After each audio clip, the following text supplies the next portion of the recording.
Hi, Catch. Thank you for the question. You always give such good ones. It gives me a good reason to make a TikTok. Thank you.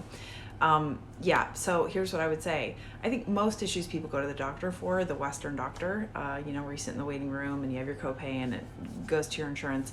I think for most things, people should seek out a holistic person. This includes emotional things. This includes your average everyday aches, pains, strains, maybe issues that have become a little bit annoying, like I can't poop, I'm having trouble sleeping. Maybe you have an old injury, maybe you have a new injury.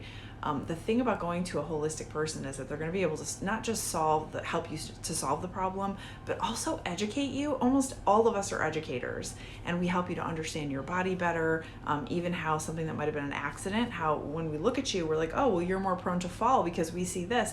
We see the body in so many different dimensions, and we all have different skill sets.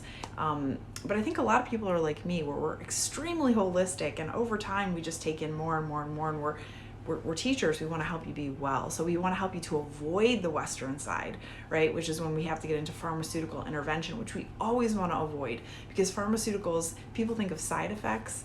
It's just effects. Drugs just have effects. We only say side effects because it's part of a marketing directive, right? Because we want you to focus on this thing. We don't want you to focus on all these other things.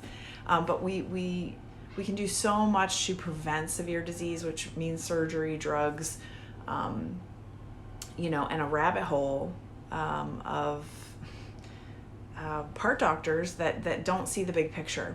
So for almost anything, I would say go to a quote alternative person, which is really traditional medicine. These are thousands of years old medicine. Now, Western medicine, I think, can be amazing for a few things. Obviously, the emergency sort of things that we want to try to avoid when we can, but if we break an arm or something like this, and I think they're also great for screening, because there are some screenings that we know are very helpful in preventing disease. Some things that are quote unquote more silent, or people aren't as awake to their bodies.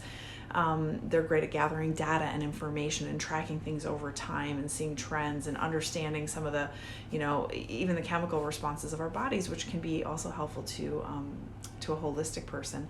Now, the other thing to remember is that somebody like me, I have a 4-year master's, so it's a pretty significant master's degree. We are trained as general practitioners, and in fact, in many states, we are doctors and general practitioners. So we're trained to screen people as a GP would be.